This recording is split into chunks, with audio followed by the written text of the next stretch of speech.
Selama 4 tahun ia menahan hinaan, Arini mencuci piring sambil memimpin perusahaan triliunan. Kini, ia melepaskan semua kekuatannya dan menghancurkan kehidupan suami yang tega selingkuh di depan matanya.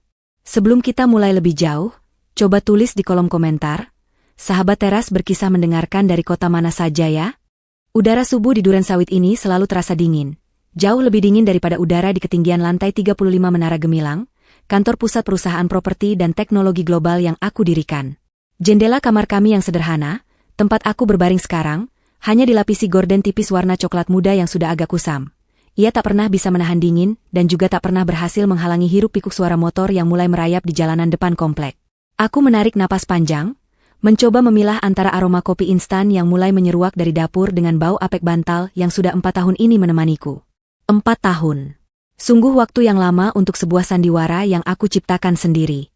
Aku melirik ke samping, tempat suamiku, Adnan, masih terlelap pulas dengan dengkuran halus yang sebenarnya tidak begitu mengganggu, kecuali saat ia mulai bermimpi sedang memberi perintah dan mendengus arogan. Adnan adalah sosok yang menarik. Tinggi, lumayan tampan, dan penuh percaya diri. Terlalu penuh, malah. Adnan tidak pernah tahu bahwa dia hanyalah manajer pemasaran tingkat menengah di perusahaan properti dan teknologi global. Sebuah perusahaan yang selama ini ia agungkan dan banggakan. Milikku, seorang wanita yang sedang tidur di sebelahnya, yang ia pikir hanyalah lulusan tata boga tanpa masa depan. Terkadang, ironi hidup ini membuatku ingin tertawa keras. Sekeras derujet pribadi yang biasa membawaku melintasi benua setiap bulan.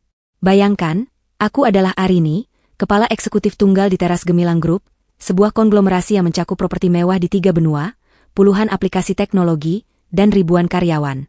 Namaku terpampang di majalah bisnis, fotoku diabadikan di lobi gedung pencakar langit. Tetapi, saat mentari mulai terbit, aku hanyalah Arini, si ibu rumah tangga yang bertugas menyiapkan sarapan Adnan dan memastikan baju dinasnya disetrika sempurna. Keputusan untuk menyembunyikan identitasku adalah hal teraneh, tetapi juga yang paling esensial dalam hidupku.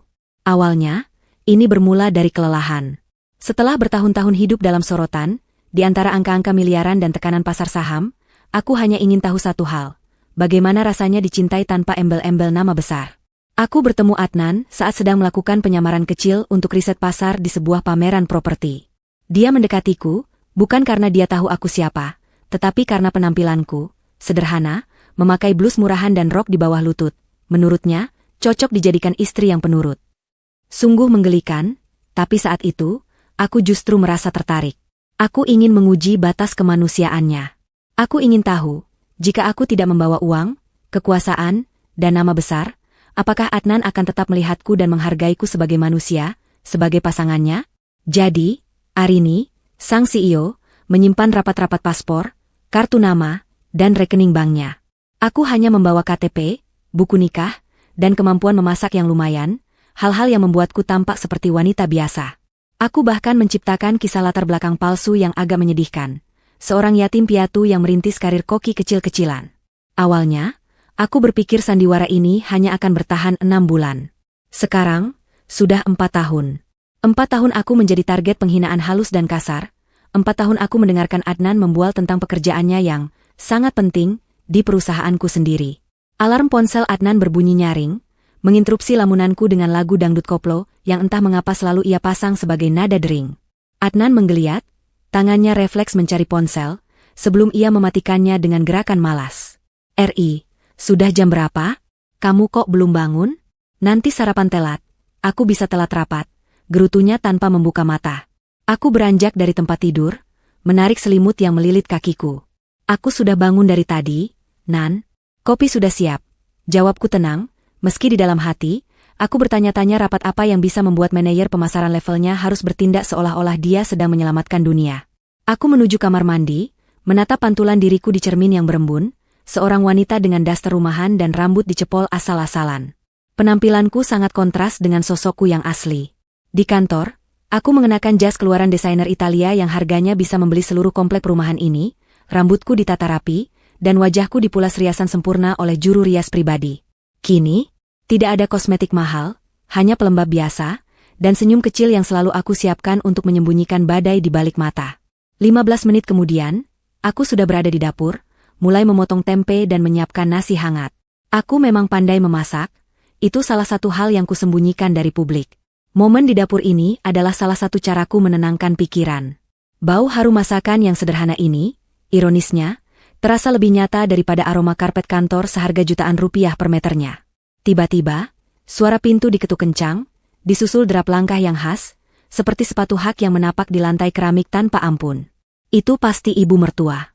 Ibu Adnan, atau yang aku sebut Ibu Rosa, adalah elemen penting dalam sandiwara ini. Ibu Rosa tinggal 2 rumah dari kami dan memiliki kemampuan unik untuk muncul kapan saja, terutama saat sarapan. Kehadirannya selalu membawa suasana tegang yang membuatku harus menahan diri, sangat menahan diri, untuk tidak memesan seluruh divisi keamanan perusahaanku untuk mengusirnya. "Arini, kamu masak apa itu?" Bau bawangnya sampai ke halaman. "Tahu." Suara Ibu Rosa bernada tinggi, seolah aku baru saja melakukan pelanggaran hukum serius. Aku menoleh dengan senyum tulus yang terpaksa. "Selamat pagi, Bu. Saya masak tempe bacem dan sayur lodeh hari ini." "Adnan suka lodeh buatan saya," jawabku sopan, menggunakan panggilan yang benar-benar aku benci, yaitu saya, tapi itu untuk menghormati mertua. Tentu saja, aku menggunakan kata aku di kepalaku. Ibu Rosa berjalan masuk, menatap tumpukan tempe bacem dengan pandangan menghina. Lodeh lagi. Kamu ini tidak kreatif. Ya? Apa kamu tidak bisa buat sarapan yang lebih berkelas? Adnan itu manajer, RI, bukan kuli bangunan. Harusnya kamu buatkan dia steak atau makanan mahal lainnya. Kalau begini, bagaimana dia bisa punya energi untuk presentasi besar di kantor? Mendengar ucapan itu, aku harus menggigit lidahku sendiri agar tidak menjawab. Presentasi besar apa, Bu? Dia hanya mengurus pengajuan dana pemasaran yang sudah aku setujui minggu lalu. Tapi aku diam. Itu adalah bagian dari peran. Aku hanya mengangguk pelan. "Baik, Bu. Besok saya coba buatkan yang lain." "Coba itu kamu setrika lagi ke meja Adnan. Sepertinya masih ada lipatan samar di bagian kerahnya. Jangan sampai dia terlihat tidak profesional. Reputasi Adnan bergantung pada tampilanmu sebagai istrinya. Tahu tidak?" Perintahnya, sambil menyambar selembar tempe bacem dan mengunyahnya dengan ekspresi seperti sedang terpaksa makan obat pahit. Aku hanya bisa menahan napas, mengingat bahwa kemeja yang Adnan kenakan itu adalah kemeja bermerek yang aku beli, dengan uangku sendiri, tetapi Adnan selalu membanggakan bahwa ia yang membelinya dengan gaji kerasnya. Rasanya lucu, bagaimana orang yang paling dekat denganku bisa begitu buta terhadap kebenaran. Aku hanya mengangguk, mengambil kemeja itu, dan pura-pura menyetrikanya lagi. Tidak lama kemudian, Adnan muncul, sudah rapi dengan kemeja dan dasi yang bahkan aku yang memilihnya. Penampilannya memang meyakinkan, membuatku teringat saat dia pertama kali mencoba mendekatiku dengan kepura-puraan bahwa dia adalah orang penting. "Pagi, Bu," sapa Adnan kepada ibunya dengan suara manja. Kemudian dia menoleh padaku. "Sarapanku sudah siap? Aku ada meeting pagi dengan direktur regional. Ini penting sekali untuk kenaikan pangkatku." Aku menyajikan sarapannya di meja, memastikan ia mendapat porsi nasi dan tempe bacem yang cukup banyak. "Sudah, Nan. Habiskan, ya. Semangat untuk meetingnya." Iya, Adnan menjawab sambil membaca berita di ponselnya. "Kamu itu kalau di rumah jangan cuma masak saja, RI. Coba deh, kamu itu belajar sedikit tentang bisnis. Sesekali datang ke kantorku, lihat bagaimana profesionalisme bekerja. Kamu kan hanya ibu rumah tangga, setidaknya perlu tahu dunia luar sedikit. Jangan sampai kamu ketinggalan informasi." Kata-kata Adnan menusuk, tetapi kali ini, aku tidak merasa sakit, melainkan geli. Mendengar CEO Teras Gemilang Group dinasihati tentang dunia bisnis oleh manajer pemasaran yang bahkan tidak tahu cara menghitung laba kotor, itu benar-benar komedi terbaik. Aku hanya tersenyum tipis. "Betul, Nan. Arini memang harus banyak belajar. Dia itu kalau disuruh ambil uang dari bank saja bingung, apalagi urusan bisnis," timpal Ibu Rosa, membuat suasana semakin ramai. Mereka berdua saling pandang, seolah aku hanyalah seekor burung beo di dalam sangkar yang hanya bisa menirukan suara, tidak memiliki otak apalagi ambisi. Seketika, aku teringat pertemuan dengan Dewan Direksi kemarin malam, yang mana aku harus mengambil keputusan investasi bernilai triliunan rupiah di pasar Asia. Keputusanku hanya butuh waktu 10 menit, dan keesokan harinya, laporan di semua media menjulukiku, Ratu Bisnis dengan sentuhan Midas. Dan sekarang, aku di sini, dituduh bingung mengambil uang dari bank. Ya Tuhan, humor ini benar-benar tidak ternilai harganya. Tentu saja aku tidak bingung.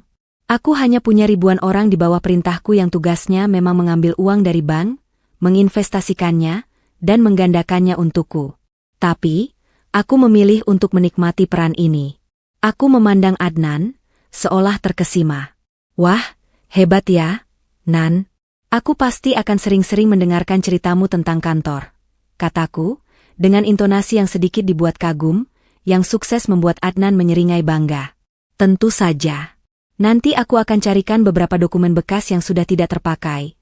Mungkin kamu bisa coba baca-baca. Adnan berkata, seolah ia baru saja memberikan hadiah paling mewah di dunia.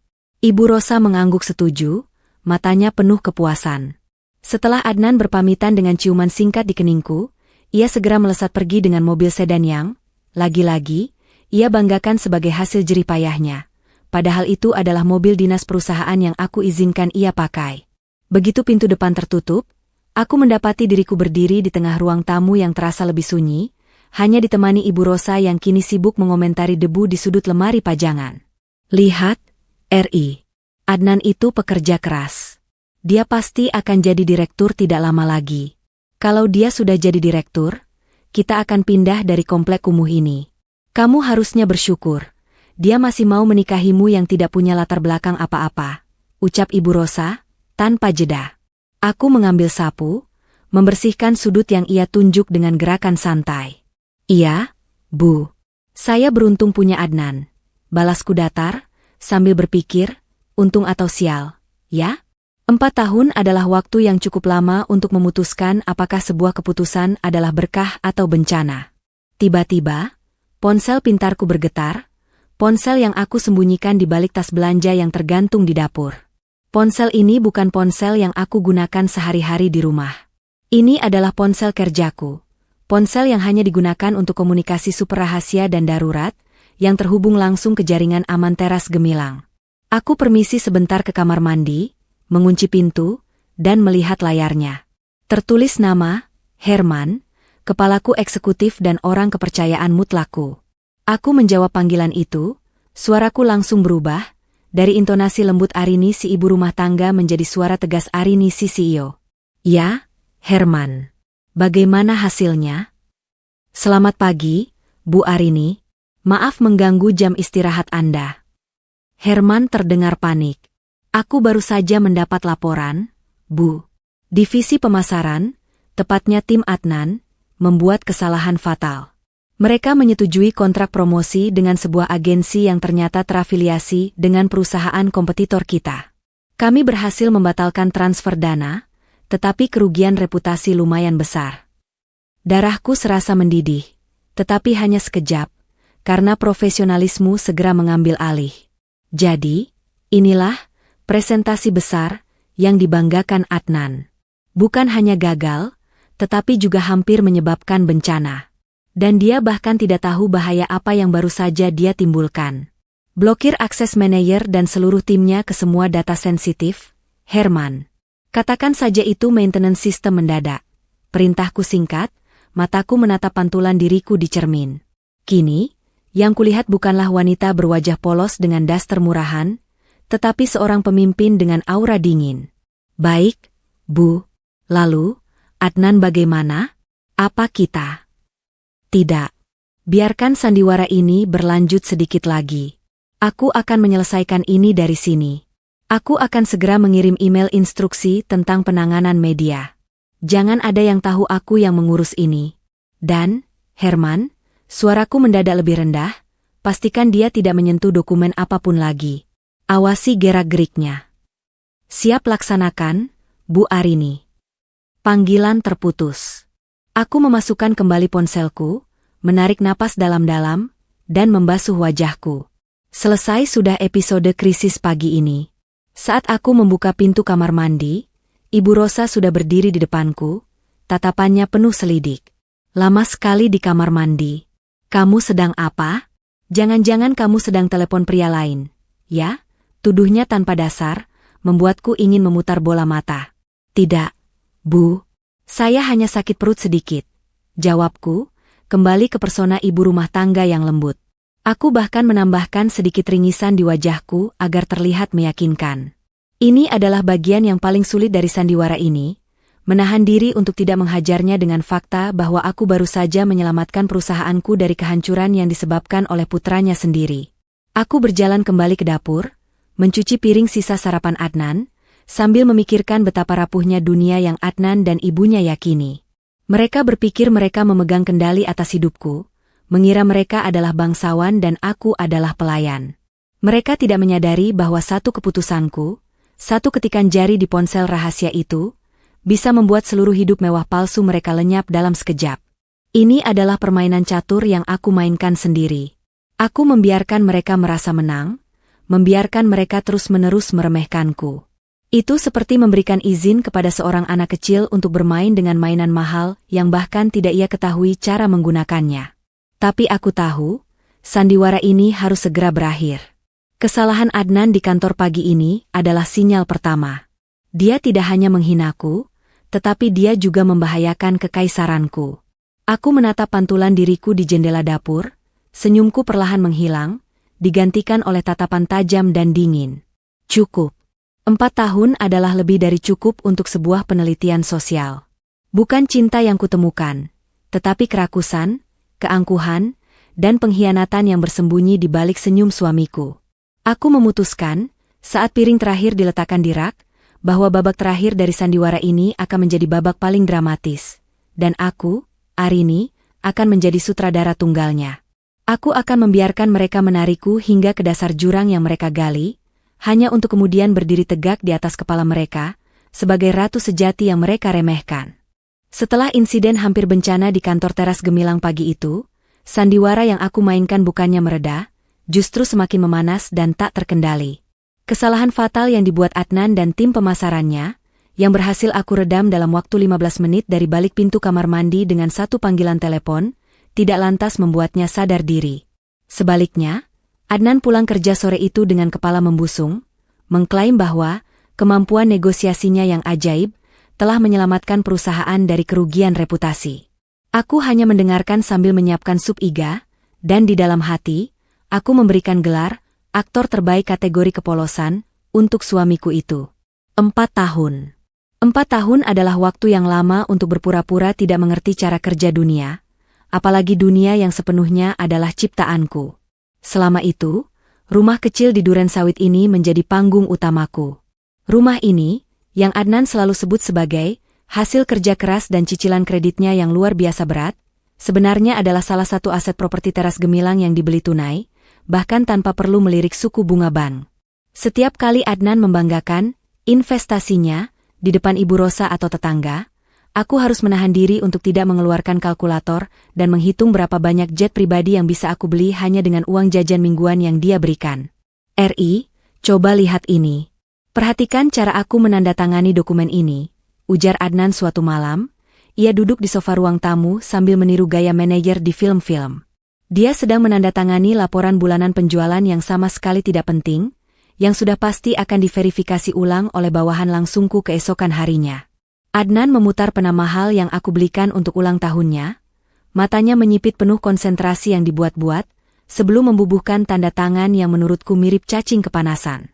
Aku meletakkan cangkir teh di meja kecil di depannya, tersenyum kecil. Wah, keren sekali, Nan. Tanda tanganmu terlihat sangat profesional. Tentu saja profesional. Ini gaya para pengambil keputusan. Kamu harusnya sering-sering melihat ini. Jangan cuma lihat resep masakan saja.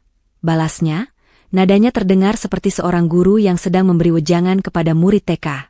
Aku mengangguk, lalu berbalik ke dapur untuk melanjutkan pekerjaan. Pengambil keputusan, gumamku dalam hati. Keputusan terpenting yang dia ambil hari ini adalah memilih mau pakai kaos kaki warna apa.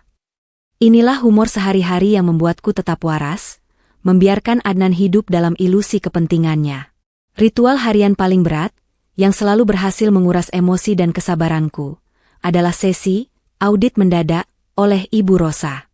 Ibu Rosa memiliki naluri yang tajam, tetapi sayangnya, naluri itu hanya terarah pada satu hal, mencari kesalahan sekecil apapun dalam setiap tindakanku sebagai menantunya. Arini, kenapa uang belanja minggu ini habis lebih cepat dari biasanya? Suara Ibu Rosa sudah terdengar menggelegar dari ambang pintu dapur, bahkan sebelum ia sempat mengucapkan salam. Ia berdiri di sana, membawa buku catatan kecil dengan sampul kusam, yang aku yakini isinya hanya daftar pengeluaran receh kami dan gosip tetangga. Aku dengan tenang membersihkan remah-remah di meja makan. Selamat siang, Bu. Uang belanja sudah saya catat semua di buku hijau. Ada kenaikan harga minyak, Bu, dan saya juga beli obat batuk untuk Adnan kemarin. Aku harus menggunakan kata, saya, lagi, sumpah demi saham-sahamku yang bernilai triliunan, aku benci kata itu. Ibu Rosa melangkah mendekat, matanya memicing ke buku catatan keuangan kami. Obat batuk? Kenapa harus beli obat batuk yang mahal? Di warung sebelah ada yang lebih murah. Kamu ini boros sekali, Eri. Kamu tidak sadar Adnan itu harus banting tulang di kantor untuk kita. Rasanya gatal sekali tanganku ingin mengambil ponsel rahasia, membuka aplikasi bank, dan menunjukkan saldo triliunanku hanya agar Ibu Rosa pingsan di tempat. Tapi, aku kembali ke peranku. Aku menunduk sedikit, memasang wajah sedikit menyesal. Maaf, Bu. Saya kira yang ini lebih cocok untuk Adnan. Cocok. Cocok itu hanya alasan untuk pemborosan. Kamu ini harusnya belajar berhemat seperti ibu, yang sukses membuat Adnan menjadi manajer hebat karena hidup irit sejak kecil. Ibu Rosa mulai menceritakan kisah epik tentang bagaimana ia berhemat dengan cara merebus daun singkong selama seminggu penuh.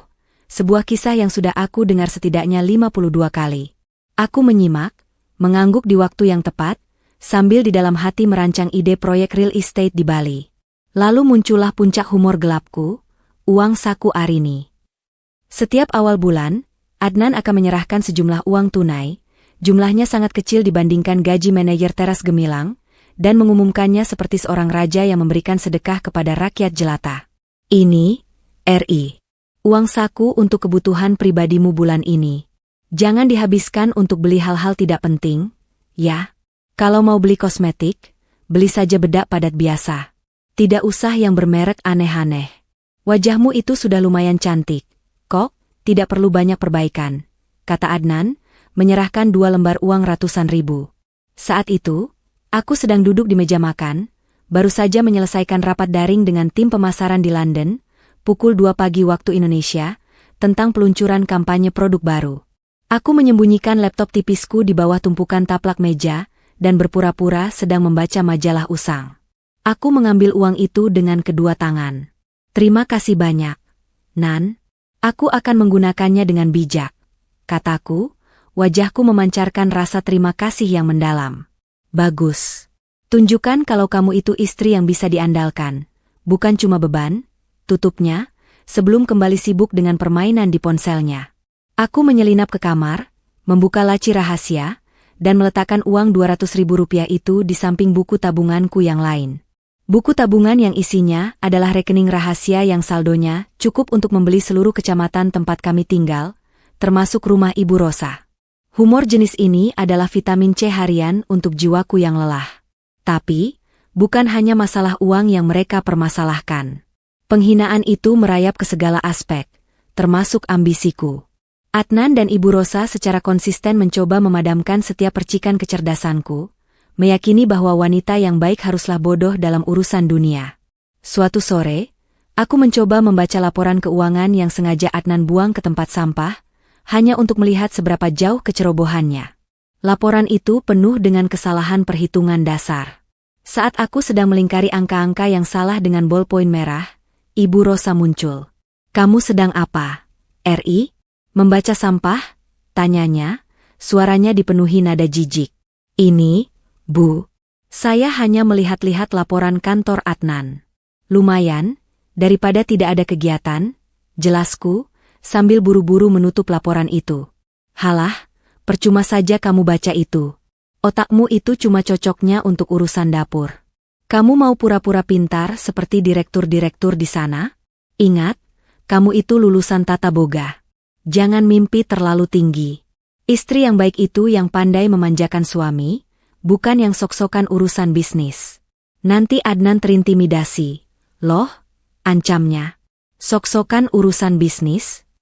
Aku tertawa dalam hati, rasanya seperti sedang diolok-olok oleh patung lilin diriku sendiri.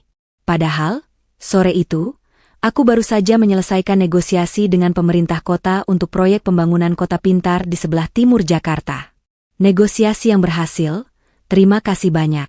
Jika Ibu Rosa tahu bahwa lulusan Tata Boga, ini adalah satu-satunya alasan mengapa Adnan masih punya pekerjaan, mungkin dia akan langsung lari ke dapur dan membuatkan kulodeh.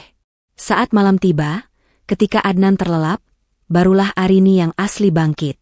Aku akan menyalakan laptop rahasia yang aku simpan di brankas kecil di bawah lantai kamar. Brankas itu tersembunyi rapi di bawah lemari pakaian. Adnan tidak akan pernah menemukannya karena menurutnya, brankas itu hanya dibutuhkan oleh orang-orang penting. Di depan layar laptop, aku kembali menjadi kepala eksekutif. Aku meninjau laporan, memberikan arahan, dan menandatangani dokumen-dokumen penting. Suaraku, yang di siang hari penuh kelembutan, kini berubah menjadi tajam dan berwibawa. Aku sering mengendalikan pertemuan dengan dewan direksi via panggilan video rahasia, duduk di kursi plastik murahan, sambil mendengarkan dengkuran Adnan sebagai musik latarku. Pernah suatu kali, saat aku sedang berbicara serius tentang akuisisi perusahaan di luar negeri, Adnan tiba-tiba mengigau. "Iya, Pak Direktur. Saya setuju, Pak. Saya yang paling hebat," teriaknya samar dalam tidur. Aku harus buru-buru mematikan mikrofon laptop dan membekap mulutku menahan tawa, sementara wajah para direktur yang melihat adegan itu di layar video keheranan. "Maafkan saya, sinyal di sini sedang tidak stabil. Bapak-bapak, mari kita lanjutkan," kataku cepat, berbohong. Keesokan paginya, Adnan dengan bangga bercerita tentang mimpinya, di mana dia dipuji oleh direktur utama dan diberi mobil baru. "Mimpi itu doa, Ri. Kamu harusnya sering-sering mendoakan aku," katanya, penuh harap. Aku mengangguk. Tentu saja. Aku adalah orang yang paling sering mendoakannya, terutama agar dia tidak membuat masalah baru di perusahaan yang harus aku bereskan di tengah malam. Aku tahu, sandiwara ini terlalu lama. Seharusnya aku sudah mengakhirinya sejak lama. Tapi, ada bagian kecil dalam diriku yang haus akan kebenaran, haus untuk melihat sejauh mana kerakusan dan keangkuhan Adnan bisa membawanya. Aku ingin tahu, apakah dia akan pernah melihatku, Arini si ibu rumah tangga yang selalu ada di sisinya, sebagai seorang manusia yang utuh, yang pantas dihargai? Ternyata, jawabannya selalu sama, tidak. Penghinaan yang terus-menerus, mulai dari masalah sepele seperti cara menyetrika kemeja, hingga komentar pedas tentang latar belakangku, adalah bukti nyata. Aku bukan pasangan baginya. Aku hanya pelayan berlisensi yang bisa dia banggakan di depan teman-temannya, karena aku penurut dan pandai memasak. Namun, roda nasib mulai berputar lebih cepat sejak insiden kontrak promosi yang hampir merugikan perusahaan. Sejak saat itu, aku mulai memperhatikan kejanggalan kecil lainnya pada Adnan. Dia sering menerima pesan rahasia di ponselnya, ekspresinya akan berubah gugup saat aku mendekat, dan dia mulai sering pulang larut malam dengan alasan, rapat penting, yang padahal aku tahu betul. Tidak ada rapat sepenting itu di perusahaanku, kecuali yang aku pimpin sendiri. Suatu malam, aku menemukan selembar bon pembelian bunga mawar merah yang diselipkan di saku celana Adnan, yang aku siapkan untuk dicuci. Bunga mawar itu bukan untukku. Itu sudah pasti. Aku tidak pernah menerima mawar merah dari Adnan. Aku mengambil bon itu, membuangnya ke tempat sampah, dan sebuah nama terlintas di pikiranku. Laras. Aku sering mendengar namanya disebut samar-samar oleh Herman, kepala eksekutifku yang lain, sebagai salah satu staf pemasaran baru yang memiliki kedekatan khusus dengan Adnan.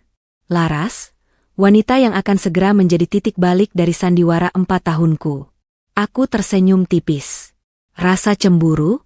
Sama sekali tidak. Yang aku rasakan hanyalah rasa ingin tahu yang dingin, ingin tahu sejauh mana pengkhianatan ini akan membawaku menuju babak penutup yang sudah lama tertunda. Adnan tidak hanya mengkhianati perusahaan dan pernikahannya, dia juga akan mengkhianati takdirnya sendiri. Dan aku, sang sutradara, akan membiarkan panggung siap. Mawar merah di tempat sampah, sisa-sisa aroma parfum asing di baju dinas Adnan, dan desahan lega saat ia keluar rumah. Semua itu adalah bahasa pengkhianatan yang tidak perlu diterjemahkan lagi. Bagiku, ini bukan lagi masalah hati yang tersakiti, hati Arini yang asli sudah lama kebal terhadap drama remeh-temeh semacam ini. Ini adalah masalah integritas dan profesionalisme. Karena Adnan tidak hanya merusak janji pernikahan, dia juga merusak rantai komando di teras gemilang, perusahaanku.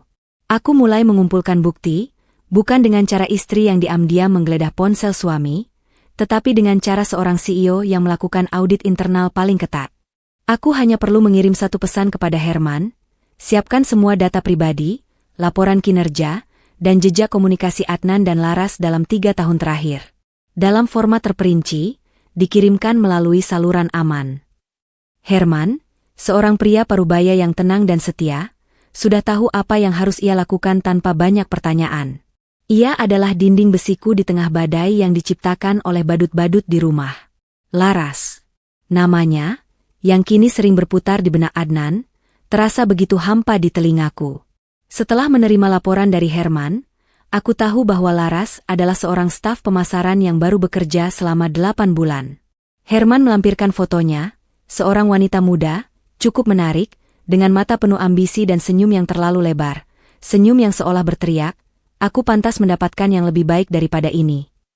Laporan kinerjanya menunjukkan grafik yang biasa-biasa saja, tetapi catatan komunikasi internalnya dengan Adnan melonjak tajam dalam 3 bulan terakhir.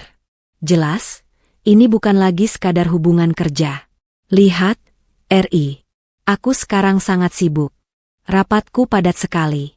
Mungkin aku akan pulang larut lagi malam ini, kata Adnan suatu pagi, wajahnya penuh kepura-puraan penting. Dia mengenakan kemeja yang baru aku setrika, dan aku melihat sisa lipatan yang sengaja aku sisakan di mansetnya. Adnan tidak menyadarinya, sibuk menata rambutnya di depan cermin, tampak seperti burung merak yang baru menemukan bulu barunya. Wah, pasti pekerjaannya penting sekali. Nan, kamu hebat, ujarku, mencoba terdengar kagum seperti biasa. Sebenarnya, aku tahu persis, rapat, apa yang dia maksud. Herman melaporkan bahwa Adnan hari ini hanya memiliki satu pertemuan resmi. Makan siang dengan klien lama yang sudah pasti tidak akan menghasilkan apa-apa. Selebihnya, jadwal Adnan sengaja dikosongkan untuk urusan pribadi yang tersembunyi di balik kata pengembangan strategi baru. Aku tersenyum sedikit, senyum yang tidak sampai ke mata. Ini adalah jebakan pertama. Aku mengizinkan Adnan menggunakan mobil dinas termahal yang kami miliki untuk kencan rahasianya. Biarkan dia semakin terlena dengan ilusi kekayaan dan kekuasaan. Toh, semua tagihan bensin dan perawatan mobil itu masuk ke laporanku. Ini adalah pengeluaran perusahaan yang paling menggelikan yang pernah aku setujui. Ibu Rosa, si ahli detektif amatir, bukannya mencurigai Adnan, justru menyalahkanku atas perubahan perilaku suamiku. Kamu itu kurang perhatian sama Adnan, RI. Suami itu perlu hiburan, perlu suasana baru. Kamu kan cuma diam di rumah, tidak berdandan, tidak mengikuti perkembangan zaman. Ya wajar kalau Adnan bosan, serunya saat kami sedang menyortir cucian. Aku sedang memisahkan celana Adnan yang terkena noda aneh, noda yang baunya seperti restoran mahal, bukan lodeh buatan rumah. Aku berhenti menyortir, menatap Ibu Rosa dengan tatapan datar. Maaf, Bu. Saya sudah berusaha menjaga rumah dan menyiapkan semua kebutuhan Adnan. Jawabku, lagi-lagi menggunakan saya yang menyebalkan. Aku tahu, berdebat dengannya hanya akan membuang energiku yang berharga, energi yang harusnya aku gunakan untuk mengelola krisis ekonomi di negara tetangga. Berusaha saja tidak cukup. Kamu harus totalitas. Dengar-dengar, di kantor Adnan itu ada staf baru, namanya Laras. Wah, wanita karir yang anggun, modis, pintar berdandan. Seharusnya kamu contoh dia sedikit. Ibu Rosa berkata dengan nada mengagumi, tanpa tahu bahwa ia baru saja memuji selingkuhan putranya sendiri di hadapanku, sang CEO. Inilah puncak dari humor yang aku butuhkan, ironi dari seorang mertua yang tanpa sadar mempromosikan kehancuran rumah tangga anaknya. Aku menahan tawa, membayangkan jika Ibu Rosa tahu bahwa wanita, anggun, itu akan segera menjadi pengangguran, bersama putranya. Laras, si wanita anggun itu, rupanya tidak hanya ingin merebut Adnan, tetapi juga ingin memanjat tangga karir dengan cara yang kotor.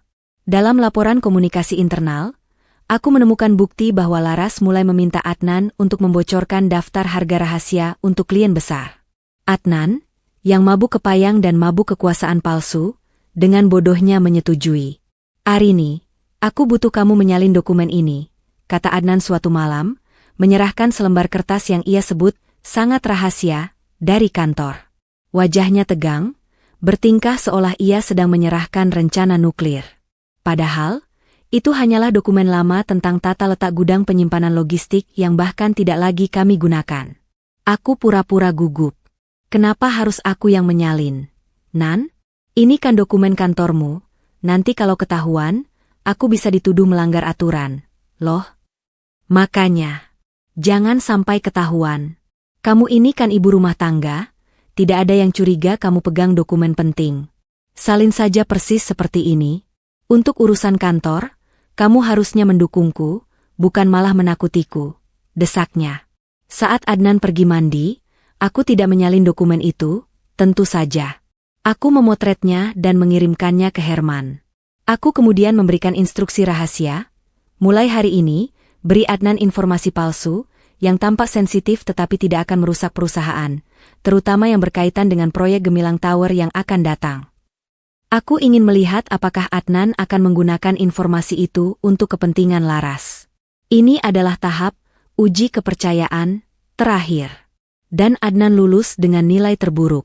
Tak sampai 2 hari, informasi palsu yang aku berikan itu sudah bocor ke tangan Laras, dan dari Laras, bocor ke telinga kompetitor kami, tepat seperti yang aku perkirakan. Herman segera menangani kebocoran itu, memastikan informasinya mentah dan tidak bisa digunakan. Namun, tindakannya ini menjadi bukti tak terbantahkan. Adnan dan Laras kini bersekutu tidak hanya untuk kebahagiaan pribadi, tetapi untuk keuntungan finansial. Saat itu juga, di tengah malam, aku mengakhiri masa pura-puraku sebagai Arini si bodoh. Aku mengambil buku catatan kecilku, bukan buku catatan keuangan Ibu Rosa, melainkan buku catatan CEO Arini, dan mulai membuat daftar. Poin 1, pengkhianatan perkawinan, bukti, bunga, komunikasi Laras. Poin 2, pengkhianatan perusahaan, bukti, kebocoran data palsu, permintaan data rahasia. Poin 3, penggunaan aset perusahaan untuk keuntungan pribadi, mobil, rumah, tunjangan perjalanan fiktif. Daftar itu terasa dingin, rapi, dan mematikan. Semua emosiku yang terpendam selama 4 tahun kini terdistilasi menjadi poin-poin hukum yang kuat. Aku menyadari bahwa aku tidak lagi bisa hanya membiarkan mereka bermain. Mereka sudah melewati batas. Adnan mulai sering menghadiri acara-acara kantor tanpaku, bahkan acara yang seharusnya dihadiri bersama pasangan. Tentu saja, aku tahu dia pergi bersama Laras. Di saat yang sama, undangan resmi untuk acara tahunan terbesar perusahaan, Malam Penghargaan Teras Gemilang, sudah tiba di meja kami. Acara yang paling prestisius, di mana para pemegang saham, direktur regional, dan aku, sang pemilik, akan hadir. Aku pergi sendiri, RI. Acara ini terlalu formal untuk kamu. Kamu pasti bosan. Lagi pula, kamu kan tidak punya baju yang cocok, kata Adnan, nadanya meremehkan, tetapi matanya bersinar penuh rencana. Aku tahu, ini adalah panggung yang mereka tunggu. Adnan pasti akan membawa Laras sebagai pendampingnya. Oh, begitu ya, Nan? Sayang sekali. Aku sudah lama tidak acara pesta. Jawabku, wajahku menunjukkan sedikit kekecewaan yang dibuat-buat. Adnan hanya mengangguk. Senang karena rencananya berjalan mulus. Malam Penghargaan Teras Gemilang.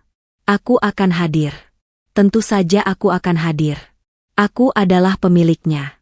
Tapi kali ini, aku akan hadir bukan sebagai Arini, si ibu rumah tangga yang penurut. Aku akan hadir sebagai Arini yang seharusnya, sebagai ratu yang telah lama bersembunyi. Aku memandang Adnan yang sedang merapikan dasi di cermin. Tangannya gemetar karena terlalu bersemangat untuk membawa wanita lain ke acara yang didanai olehku. Aku tersenyum.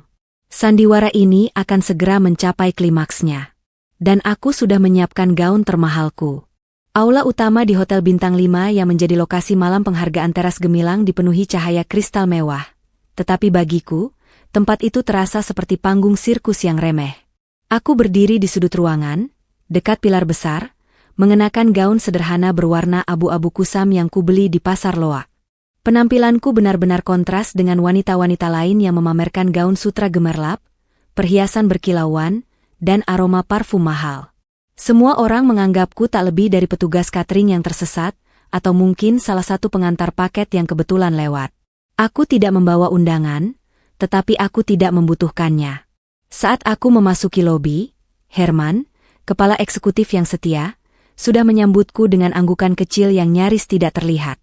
Ia adalah satu-satunya orang di ruangan itu, selain aku, yang tahu siapa Arini yang sebenarnya. Herman hanya berbisik, "Sudah siap, Bu? Panggung sudah milik mereka." Sebelum ia menghilang kembali ke kerumunan, meninggalkan aku sendirian di tengah hingar-bingar.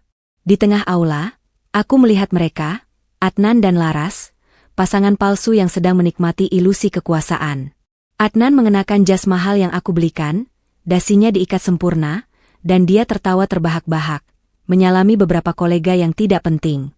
Di sampingnya, Laras terlihat memukau.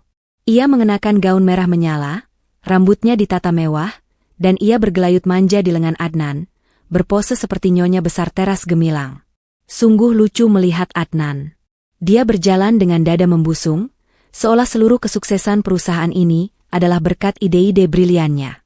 Dia menatapku, Arini si ibu rumah tangga, dan mengabaikanku seolah aku hanyalah bayangan debu di lantai marmer. Keangkuhannya yang tak tahu malu itu, ironisnya, membuatku merasa tenang. Aku seperti sedang menonton film buruk dengan akhir yang sudah pasti. Lihat, Laras. Para manajer lain itu hanya iri dengan pencapaian kita tahun ini. Bisik Adnan, cukup keras sehingga aku bisa mendengarnya, yang sebenarnya sedang berdiri hanya beberapa langkah darinya. Laras memegang gelas anggur, matanya berkilat penuh ambisi. Dia menoleh, tatapannya menyapu diriku, dan berhenti sejenak, seolah mengenali siluetku, tetapi langsung mengabaikannya karena penampilanku yang terlalu lusuh untuk pantas diingat. Lalu, Adnan melihatku lagi. Kali ini, matanya membulat sedikit. Bukan karena cinta atau kerinduan, tetapi karena panik. Dia buru-buru melepaskan tangan Laras dan berjalan cepat menghampiriku. Wajahnya berubah menjadi topeng marah dan gugup. "Arini, sedang apa kamu di sini? Bukankah aku sudah bilang acara ini terlalu formal? Pulang sekarang juga. Kamu mempermalukanku." Bisiknya tajam, suaranya dipenuhi rasa takut jika ada yang melihat istrinya yang sederhana di tengah pesta mewah itu. Aku menatapnya lurus, mataku dingin. "Aku hanya ingin melihat suamiku menerima penghargaan, Nan." Katanya ini acara penting. Jawabku, suaraku terdengar lembut, tetapi ada nada keras di bawahnya yang tidak ia sadari. "Omong kosong. Tidak ada penghargaan untukku malam ini. Pergi. Sebelum semua orang melihat betapa memalukannya penampilanmu." "Apa kamu mau merusak reputasiku?" desaknya, mencoba menarik lenganku. "Reputasi." Dia bicara tentang reputasi, padahal dia berdiri di samping wanita lain, di acara yang aku danai. Rasanya aku ingin sekali menyodorkan cermin ke wajahnya. Tepat pada saat itu, Laras berjalan mendekat, matanya menyala penuh api dan kesombongan. Dia pasti melihat ekspresi panik Adnan, dan mengira aku adalah pengganggu yang harus disingkirkan. "Oh, jadi ini istri manajer Adnan? Yang katanya cuma ibu rumah tangga itu." Laras tertawa sinis, tawanya menusuk, menarik perhatian beberapa orang di dekat kami. Aku kira dia hanya cerita dongeng. Ternyata benar. Lihatlah dirimu. Kamu datang ke acara sekelas ini dengan pakaian seperti itu? Kamu tidak punya malu, ya? Aku memutuskan untuk membiarkan sandiwara ini mencapai titik terendahnya. Aku hanya diam, menatap Laras dengan mata kosong. Aku peringatkan, jangan ganggu Adnan lagi. Dia itu punya masa depan yang cerah, dan wanita seperti kamu hanya akan menjadi beban dan penghalang. Lanjut Laras, suaranya meninggi, menikmati momennya sebagai wanita yang merasa superior. "Laras, jangan begitu. Dia itu kan." Adnan mencoba menengahi, tetapi Laras sudah terlanjur terbakar emosi. Gadis itu mengangkat tangannya. Wajahnya merah padam karena amarah dan rasa memiliki yang berlebihan, dan sebuah tamparan keras mendarat di pipi kiriku. Suara tamparan itu nyaring, bahkan melewati dentuman musik jazz yang mengalun lembut. Seluruh aula seakan hening sejenak. Aku bisa merasakan panasnya telapak tangan Laras di pipiku, dan rasa perih itu segera menjalar. Laras tidak berhenti di situ. Ia menarik rambutku yang dicepol asal-asalan itu dengan kasar. Dengar, wanita bodoh. Jangan pernah muncul lagi di hadapan kami.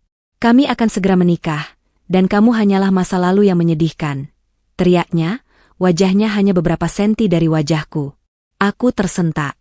Aku merasakan sakit fisik yang nyata, sesuatu yang sudah lama tidak aku rasakan, sejak aku harus berjuang mati-matian mendirikan teras gemilang dari nol. Darah panas seakan mengalir ke seluruh tubuhku. Aku menatap Adnan, yang bukannya membelaku, justru berdiri terpaku, lalu buru-buru menarik Laras menjauh dariku sambil berbisik. Sudah, Laras. Jangan buat keributan. Adnan menoleh padaku, ekspresinya dipenuhi kemarahan. Bukan karena aku ditampar, tetapi karena aku telah membuat keributan di depan umum. Kamu lihat, Ri, ini semua salahmu. Kenapa kamu harus datang ke sini dan membuat onar? Pergi dari sini sekarang. Tamparan itu, kata-kata hinaan itu, dan pengkhianatan dari Adnan yang memilih menyalahkan istrinya yang baru saja disakiti, adalah kawat terakhir yang putus di dalam diriku. 4 tahun penyamaran, 4 tahun penghinaan, semua terbayar lunas dengan rasa perih yang dingin ini. Aku tidak lagi melihat Adnan, Ibu Rosa, atau Laras sebagai manusia, tetapi sebagai racun yang harus dibersihkan dari sistem. Aku menyentuh pipi kiriku yang panas, dan senyumku yang hilang perlahan kembali. Tetapi kali ini, senyum itu bukan lagi topeng kelembutan, melainkan seringai berbahaya. Kepalaku, yang tadinya menunduk, kini terangkat tinggi. Mataku, yang selama ini hanya menunjukkan kepolosan, kini memancarkan cahaya yang tajam dan dingin. Cahaya seorang ratu yang baru saja diserang di wilayah kekuasaannya sendiri. Tidak ada lagi Arini si ibu rumah tangga yang penurut. Yang ada sekarang hanyalah Arini, kepala eksekutif teras gemilang yang baru saja murka. Aku meluruskan gaun abuku, melangkah keluar dari sudut gelap pilar, dan berjalan lurus menuju panggung utama. Setiap langkah kakiku terasa ringan, seolah aku baru saja melepaskan beban bertonton. Kerumunan orang di sekitar Adnan dan Laras masih menatapku dengan rasa ingin tahu dan jijik. Mereka belum tahu bahwa mereka sedang menyaksikan akhir dari sebuah kekaisaran palsu. Di atas panggung, seorang pembawa acara sedang mengumumkan tamu kehormatan, tetapi aku tidak peduli. Aku berjalan melewatinya, mengambil mikrofon dari tangannya, dan menatap lurus ke mata semua orang yang ada di ruangan itu, terutama Adnan dan Laras yang kini menatapku dengan kebingungan. Aku berdiri di tengah panggung yang diterangi lampu sorot, memegang mikrofon yang terasa dingin di telapak tangan, sementara keheningan di aula itu terasa lebih memekakan daripada tamparan Laras barusan.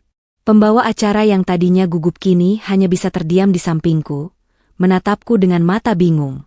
Di bawah sana, ratusan pasang mata, dari level staf hingga dewan direksi yang jauh lebih senior dari Adnan, menungguku berbicara. Fokusku tertuju sepenuhnya pada Adnan dan Laras, yang kini berdiri beberapa meter di bawah panggung. Wajah mereka memancarkan campuran antara kebingungan dan kemarahan karena drama mereka terpotong. Adnan tampak siap melompat dan menarikku turun kapan saja. Sementara Laras, dengan gaun merah menyalanya, masih berusaha menyeka air mata buaya yang ia buat-buat untuk menarik simpati. Mereka berdua, sepasang boneka yang sebentar lagi akan aku hancurkan. Selamat malam, semuanya, ujarku, suaraku terdengar lembut, tetapi entah mengapa, setiap kata yang keluar dari bibirku membawa otoritas yang dingin dan menusuk. Aku sengaja berbicara perlahan, membiarkan setiap nada resonansi suaraku menyebar ke setiap sudut ruangan. Kerumunan yang tadinya sibuk berbisik-bisik kini benar-benar terdiam, mencoba mencerna keberanian wanita berpakaian lusuh ini. Adnan akhirnya bergerak. Dia bergegas maju, menunjukku dengan jarinya, wajahnya sudah pucat pasi karena takut aku akan membocorkan rahasia perselingkuhannya. Turun, Arini. Kamu sudah gila, ya? Kamu mau mempermalukanku lagi? Jangan dengarkan dia, bapak-bapak, ibu-ibu. Dia hanya istriku yang sedang sedikit stres. Teriaknya, mencoba menutupi suaraku. Aku tertawa kecil, tawa yang kering dan tanpa emosi, lalu mengayunkan mikrofon ke bibirku lagi. Ah, suamiku yang terkasih, Adnan. Dia benar, aku memang sedikit stres. Stres karena harus berpura-pura menjadi seseorang yang bukan diriku selama 4 tahun terakhir. Aku menghela napas. Gestur itu terlihat santai, padahal aku sedang menikmati setiap detik rasa panik yang menjalar di mata Adnan. Aku mencondongkan tubuh sedikit ke depan, tatapanku kini menyapu seluruh kerumunan, termasuk Herman yang kini tersenyum tipis di kejauhan. Saya yakin banyak dari Anda yang bertanya-tanya, siapa saya, wanita yang baru saja dipermalukan oleh manajer hebat teras gemilang ini. Aku sengaja menekan kata, manajer hebat, dengan nada mengejek. Wajah Laras kini sudah berubah dari marah menjadi curiga, sementara Adnan mencoba memanjat panggung dari samping, siap menyerbu. Itu adalah momen yang sempurna. Aku memberi isyarat kecil pada tim keamanan yang sudah disiagakan Herman di belakang panggung. Dua pria bertubuh besar segera muncul, berdiri tegak di kedua sisi panggung, menghalangi Adnan. Adnan, jangan membuat keributan di perusahaan ini. Duduklah. Karena pengumuman ini, sejatinya, adalah untukmu, kataku dengan suara yang kini tegas, tidak lagi lembut. Adnan terkejut. Dia tahu, suara itu adalah suara yang tidak bisa dia lawan, suara yang terasa asing namun mematikan. Aku mengangkat tanganku, menunjukkan bekas merah dari tamparan Laras di pipiku. Anda lihat bekas ini? Ini adalah puncak dari sandiwara yang saya biarkan terjadi. Sebuah tamparan. Sebuah penghinaan. Sebuah bukti bahwa beberapa orang di perusahaan ini, termasuk suami saya dan rekannya, Nona Laras, sudah lupa siapa yang memegang kendali di sini. Aku menoleh ke arah Herman, yang segera maju selangkah, membawa map kulit yang tebal. Herman menyerahkan map itu kepadaku, dan saat aku menerimanya, semua mata di ruangan itu beralih dari gaun abuku ke map kulit mewah itu. Ini adalah simbol, dari ibu rumah tangga, menjadi sosok yang memegang dokumen krusial. 4 tahun lalu, saya memutuskan untuk mundur dari posisi publik saya di perusahaan ini, dengan alasan ingin mengenal kehidupan yang lebih sederhana. Saya ingin melihat, apakah ketulusan dan kerja keras benar-benar dihargai, tanpa embel-embel kekuasaan. Jelasku, menatap Adnan yang kini mulai gemetar hebat. Selama 4 tahun itu, saya hidup sebagai Arini, ibu rumah tangga yang sering dihina karena saya dianggap tidak berguna, bodoh, dan hanya beban. Aku membuka map itu, mengeluarkan satu lembar kertas berlogo perusahaan teras gemilang. Jantung Adnan pasti berdebar kencang saat ini, dan aku bisa melihat Laras menatap Adnan dengan tatapan menuntut jawaban. Malam ini, di hadapan para manajer, direktur, dan pemegang saham sekalian, saya, Arini, ingin mengumumkan sebuah pembaruan mendadak di jajaran direksi. Ujarku, suaraku meninggi, memantul di kristal-kristal aula. Nama lengkap saya adalah Arini Kusumo. Dan saya adalah pendiri, pemilik tunggal, dan kepala eksekutif global, atau dengan kata lain, bos besar teras gemilang. Seketika, aula itu meledak dalam bisikan terkejut yang bergemuruh. Sebagian besar dewan direksi terlihat kaget. Sebagian lagi, yang merupakan dewan inti yang bekerja denganku secara rahasia, tersenyum lega. Mereka akhirnya bisa bernapas setelah 4 tahun menyimpan rahasia ini. Reaksi Adnan sungguh tak ternilai harganya. Rahangnya jatuh. Matanya terbelalak hingga hampir keluar dari rongganya, dan wajahnya berubah dari pucat menjadi merah padam, lalu kembali pucat. Seolah-olah, semua darah di tubuhnya tiba-tiba membeku. Laras, yang tadinya angkuh, kini tampak seperti patung lilin yang baru saja dilelehkan oleh api. Ia hanya bisa menatapku dengan mata kosong, tak mampu mengeluarkan sepatah kata pun. Aku memberikan sedikit jeda, menikmati pemandangan kekacauan emosi di wajah mereka. Ini adalah hadiah untuk diriku sendiri setelah sekian lama menahan diri. Mungkin beberapa dari Anda mengenali nama Arini Kusumo dari laporan pendirian perusahaan 5 tahun lalu. Ya, itu adalah saya. Dan teras gemilang, seluruh asetnya, seluruh proyeknya, adalah milik saya. Seutuhnya, tambahku, memastikan tidak ada keraguan tentang klaim kekuasaan ini. Termasuk rumah, mobil dinas mewah, dan seluruh fasilitas yang dinikmati oleh manajer Adnan, yang selama ini ia banggakan sebagai hasil kerja kerasnya. Adnan tersentak. Dia menggelengkan kepalanya dengan panik, mencoba meyakinkan dirinya sendiri bahwa semua ini hanyalah mimpi buruk. Tidak mungkin. Kamu Arini. Kamu ibu rumah tangga. Kamu tidak pernah ke kantor. teriaknya, suaranya terdengar seperti rengekan anak kecil. Aku tersenyum padanya, senyum Arini yang asli, penuh kekejaman yang tenang. Aku tahu persis apa yang terjadi di kantorku, Adnan. Aku tahu lebih banyak daripada yang kamu bayangkan. Aku tahu tentang kebocoran data, tentang harga rahasia yang kamu bagikan kepada Nona Laras, dan aku tahu setiap langkah busuk yang kamu ambil. Karena aku, Adnan, selalu ada di sana, bahkan saat kamu berpikir aku hanyalah wanita bodoh yang sibuk dengan urusan dapur. Aku memberi isyarat kepada Herman. Dia tahu langkah selanjutnya. Keheningan yang mencekam itu tidak berlangsung lama. Kejutannya berubah menjadi gumaman riuh yang menyerupai ombak besar yang memecah pantai, membanjiri seluruh aula dengan bisikan tak percaya.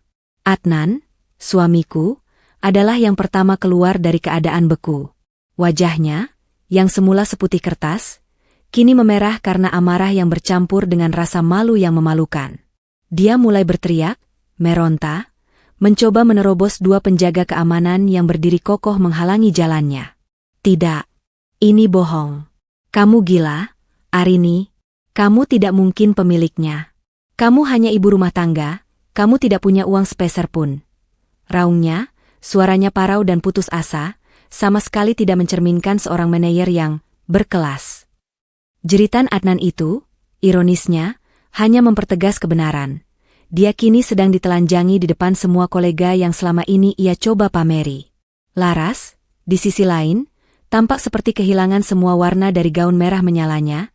Dia mundur selangkah, menatapku seolah aku adalah hantu yang baru saja bangkit dari kubur. Aku menaikkan volume suaraku di mikrofon, memotong teriakan histeris Adnan dengan ketenangan yang mematikan. Adnan, hentikan sandiwaramu. Malam ini, aku, Arini Kusumo, Kepala Eksekutif Teras Gemilang, secara resmi mengumumkan pemutusan hubungan kerja terhadapmu. Kalimat itu, yang diucapkan dengan intonasi korporat yang dingin, lebih tajam daripada pecahan kaca. Pengumuman pemecatan itu disambut dengan desahan kolektif dari kerumunan. Aku bisa melihat Herman mengangguk puas di antara dewan direksi. Ini bukan sekadar pemecatan, ini adalah penghinaan publik yang setara dengan mencabut semua martabat palsu yang selama ini Adnan bangun. Alasan pemutusan hubungan kerja ini tidak didasarkan pada masalah pribadi, melainkan pada pelanggaran etika dan penyalahgunaan wewenang perusahaan yang sangat serius. Lanjutku, memutar sedikit dokumen resmi yang kupegang. Aku memiliki bukti lengkap mengenai upaya pengkhianatan perusahaan, termasuk pembocoran informasi rahasia kepada kompetitor melalui pihak ketiga. Dan ya, pihak ketiga itu berdiri tepat di sampingmu, Adnan. Kini giliran Laras yang menjadi sorotan. Wajahnya menunduk, bahunya merosot, berusaha menyusup ke balik tubuh Adnan yang masih meronta. Aku tidak akan membiarkannya. Untuk Nona Laras, panggilku, nadaku kini terdengar jijik. Sebagai staf pemasaran, selain terlibat dalam pengkhianatan perusahaan, aku juga mencatat adanya tindakan kekerasan fisik terhadap sesama karyawan yang terbukti baru saja terjadi di aula ini. Aku menunjuk pipiku yang masih sedikit memerah. Aku tidak memukulmu. Kamu yang memulai. Kamu yang tidak tahu diri. Laras tiba-tiba mengangkat wajahnya, mencoba membela diri dengan suara bergetar. Dia masih berpikir bahwa dia bisa memanipulasi situasi ini, seperti yang sering dia lakukan di kantor. Itu saja sudah cukup. Mulai detik ini, Nona Laras, kamu juga resmi dipecat. Putusku tanpa basa-basi. Aku juga mencatat, Nona Laras, bahwa kamu dan Adnan telah menggunakan banyak aset perusahaan untuk kepentingan pribadi yang melanggar aturan. Semua itu sudah dihitung. Inilah bagian yang paling aku nantikan, saat aku mencabut semua tongkat penyangga yang selama ini membuat Adnan merasa hebat. Aku mengangkat mataku lagi, menatap mata Adnan yang kini mulai berkaca-kaca karena ketakutan yang nyata. Selama ini, Adnan, kamu bangga dengan rumah mewah, mobil dinas terbaru, dan kartu kredit perusahaan yang kamu gunakan sesuka hati, bukan? Tanyaku, nadaku berubah menjadi manis, namun penuh racun. Aku harus memberitahumu, Adnan, bahwa semua itu adalah milik Teras Gemilang, dan bukan milikmu. Semua itu hanya fasilitas jabatan yang, secara teknis, kamu sewa. Aku memberi isyarat kepada Herman. Dia tahu waktu untuk pengumuman besar yang kedua. Herman berjalan ke panggung, mengambil mikrofon kedua, dan berdiri di sisiku. Sesuai arahan Kepala Eksekutif Arini Kusumo, Herman mengumumkan dengan suara baritonnya yang tenang, yang jauh lebih meyakinkan daripada suara siapapun di ruangan itu. Seluruh fasilitas jabatan manajer Adnan, termasuk mobil dinas tipe S-Class berwarna hitam, dan rumah dinas di perumahan mewah Pondok Indah, telah ditarik kembali per pukul 20.30 WIB malam ini. Tim logistik dan keamanan sudah berada di lokasi untuk melakukan proses inventarisasi dan pengosongan aset. Adnan dan Laras, kalian punya waktu 1 jam untuk mengosongkan barang-barang pribadi kalian sebelum dikirimkan ke alamat yang kami tentukan. Pukulan itu telak. Wajah Adnan tampak hancur total. Lebih hancur daripada saat dia tahu aku adalah bos besar. Rumah itu. Rumah yang selalu ia pamerkan kepada teman-temannya. Rumah yang selalu Ibu Rosa gunakan untuk menghinaku. Hilang. Semuanya hilang dalam sekejap. Tidak. Itu rumahku. Aku yang mendekorasinya. Kamu tidak bisa melakukan ini, teriak Adnan, mencoba memanjat panggung lagi, tetapi langsung ditarik mundur oleh petugas keamanan. Air mata penyesalan, atau lebih tepatnya, air mata kehilangan, kini mulai membasahi pipinya. Aku menatap Adnan dengan tatapan kasihan yang kosong. Kamu yang melakukannya, Nan. Kamu yang memilih untuk menjual kehormatanmu dan masa depanmu demi kesenangan sesaat dan ambisi murahan Laras. Itu bukan rumahmu, itu adalah kandang emas yang aku siapkan. Dan kini, kuncinya sudah aku ambil. Tiba-tiba, Ibu Rosa muncul entah dari mana. Dia pasti baru saja datang. Atau mungkin dia bersembunyi di toilet saat drama tamparan itu terjadi. Dia melihat Adnan ditahan oleh petugas keamanan, dan matanya beralih ke arahku. Arini, apa-apaan ini? Lepaskan anakku. Kamu tidak punya hak.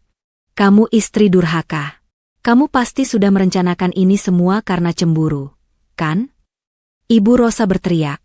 Suaranya melengking tinggi, mencoba menyerangku. Dia belum sepenuhnya mengerti bahwa putrinya itu bukan lagi menantu rendahan yang bisa dia suruh-suruh. Inilah humor yang aku butuhkan, jeda konyol di tengah kehancuran. Aku menoleh kepada Herman, memasang wajah bingung. Tolong, Herman. Siapa wanita tua yang berteriak-teriak ini? Aku tidak ingat ada tamu tak diundang di daftar kami. Maaf, Bu. Beliau adalah tamu yang diundang oleh manajer Adnan. Mungkin kerabat jauh, jawab Herman, sambil menahan senyum. Herman mengangguk kepada petugas keamanan. Tolong arahkan nyonya ini keluar dari area acara utama. Dia mungkin sedang tidak enak badan. Ibu Rosa menjerit, melawan saat dia digiring keluar aula. Adnan, jangan biarkan dia mengambil semuanya. Teriakannya menghilang di balik pintu aula. Aku kembali menatap Adnan dan Laras, yang kini berdiri berdampingan, sama-sama pucat dan gemetar. Mereka kini setara, sama-sama pengangguran dan sama-sama kehilangan segalanya. Laras, yang cerdik, menoleh pada Adnan dengan tatapan penuh kebencian. Kamu bilang kamu bos. Kamu bilang kamu yang hebat. Ternyata kamu hanya karyawan rendahan yang numpang hidup. Kita hancur, Adnan. Semua ini salahmu. Kini mereka saling menyalahkan di hadapan ratusan pasang mata. Benar-benar suguhan yang lengkap. Aku mengambil napas terakhirku di panggung itu, merasakan sensasi kemenanganku yang begitu murni. Aku minta maaf telah memotong acara penghargaan ini. Teras gemilang berdiri di atas dasar kejujuran dan kerja keras. Siapapun yang mengkhianati nilai-nilai itu, tidak peduli apa hubungannya denganku, akan aku singkirkan. Terima kasih atas kehadirannya, dan selamat malam. Aku meletakkan mikrofon dan berbalik, tidak lagi menoleh ke belakang. Di belakangku, Adnan dan Laras terus berteriak, saling menyalahkan. Saat aku berjalan menuruni panggung, aku disambut dengan tepuk tangan meriah dari Dewan Direksi dan beberapa manajer senior yang sudah lama muak dengan arogansi Adnan. Tepuk tangan itu terasa seperti dentuman genderang kebebasan. Aku tidak meninggalkan aula melalui pintu utama. Aku pergi melalui pintu belakang, ditemani Herman. Di luar, udara malam terasa dingin, tetapi aku merasa hangat. Terima kasih, Herman. Pekerjaan bagus, kataku, kini berbicara sebagai Arini yang sesungguhnya. Sama-sama, Bu. Sudah lama saya ingin melihat drama ini berakhir, jawab Herman, tersenyum tulus. Aku tahu, ini hanyalah permulaan. Adnan dan Laras tidak akan menyerah begitu saja. Mereka pasti akan membalas dendam dengan segala cara. Tapi biarlah. Aku sudah mengambil kembali kendali atas takdirku. Dan aku sudah siap untuk perang yang sesungguhnya. 24 jam setelah pengumuman bom waktu di teras Gemilang, ponselku tidak pernah berhenti berdering, bagaikan bel tanda bahaya yang tidak berhenti berbunyi. Panggilan dari dewan, kolega, hingga media massa lokal dan gosip hiburan berdatangan, semuanya ingin mengonfirmasi rumor gila tentang CEO yang berpura-pura menjadi ibu rumah tangga dan memecat suaminya sendiri di depan umum. Aku mengabaikan semuanya, membiarkan Herman dan tim humas utamaku yang terlatih menangani badai media yang sudah kami antisipasi. Aku tahu Adnan dan Laras tidak akan diam saja. Mereka adalah tipe parasit yang akan mencari inang baru untuk dihancurkan, dan inang baru itu adalah reputasiku. Benar saja, pada sore hari, Herman datang ke kantor pribadiku dengan wajah serius, membawa setumpuk surat kabar online dan cetak yang headline-nya dipenuhi drama keluarga kami. Mereka bergerak, Bu. Sangat cepat dan sangat kotor, kata Herman, menjatuhkan tumpukan koran di meja. Judul-judulnya sungguh menggelikan. Salah satunya berbunyi, diduga cemburu buta, CEO properti pecat suami dan selingkuhan di acara perusahaan, drama istri tua yang terlalu posesif. Laras telah menggunakan koneksinya di dunia gosip untuk memutarbalikkan cerita. Dia bilang aku sengaja menyabotase karir Adnan karena aku mandul dan tidak mampu memberikan anak. Jelas Herman, ekspresinya dipenuhi jijik. Adnan, di sisi lain, mulai membocorkan rahasia internal, data-data proyek yang belum terverifikasi, mengklaim bahwa teras Gemilang akan bangkrut, dan bahwa aku adalah pemimpin yang tidak stabil secara emosional. Aku tertawa kecil, mengambil salah satu koran itu dan membaliknya. Mandul dan emosional? Itu klise sekali, Herman. Mereka bahkan tidak berusaha keras. Komentarku santai, sambil menyesap kopi hangat. Aku sudah memprediksi serangan ini. Kelemahan mereka selalu sama, mereka hanya melihat apa yang ada di permukaan. Tapi Bu, mereka juga menyentuh isu sensitif. Mereka bilang Adnan yang sebenarnya mendirikan teras Gemilang, dan Ibu hanya boneka yang menerima warisan, sehingga tidak pantas memimpin, tambah Herman, nada suaranya sedikit khawatir. Ini adalah serangan yang lebih berbahaya, yang menyentuh legitimasi bisnis, bukan sekadar drama rumah tangga. Aku bersandar di kursi, jariku mengetuk-ngetuk sandaran tangan. Mereka tidak tahu bahwa 4 tahun aku menjadi ibu rumah tangga adalah waktu paling produktif bagiku untuk membersihkan sistem internal perusahaan dari hama seperti mereka. Jeda humor muncul saat aku melihat wajah Herman yang tegang. Santai, Herman. Ingat, saat kamu melihat Adnan dan Laras, jangan anggap mereka sebagai musuh. Anggap saja mereka adalah nyamuk yang baru saja kamu tepuk di tanganmu. Mengganggu, tapi sangat mudah dimatikan. Herman tertawa kecil, sedikit lega. Tim kami segera melancarkan serangan balik yang direncanakan dengan rapi. Ini bukan balas dendam yang emosional, melainkan operasi bisnis strategis. Langkah pertama adalah menghancurkan klaim kebangkrutan. Melalui konferensi pers dadakan yang ditayangkan langsung, Herman mengumumkan bahwa teras Gemilang baru saja memenangkan tender proyek properti dan teknologi terbesar sepanjang sejarah perusahaan di 5 negara. Ini adalah pembohongan. Mereka hanya membuat-buat proyek untuk menutupi kebangkrutan. Teriak Adnan di salah satu acara bincang-bincang televisi yang dihadirinya, dengan wajah yang terlihat semakin kurus karena stres. Namun, di belakangnya, papan reklame digital di pusat kota sudah menampilkan visualisasi proyek baru itu, lengkap dengan berita di saluran keuangan terkemuka yang memuji langkah berani teras Gemilang. Publik segera tahu mana yang harus dipercayai. Janji kosong mantan manajer yang dipecat, atau bukti nyata investasi bernilai triliunan. Langkah kedua, serangan balik terhadap Laras dan isu pribadiku. Aku membiarkan tim humas merilis sebuah pernyataan pers singkat, yang memuat satu kalimat brilian yang aku pikirkan di dapur, mengenai tuduhan pribadi, teras Gemilang menghargai privasi karyawan dan keluarga.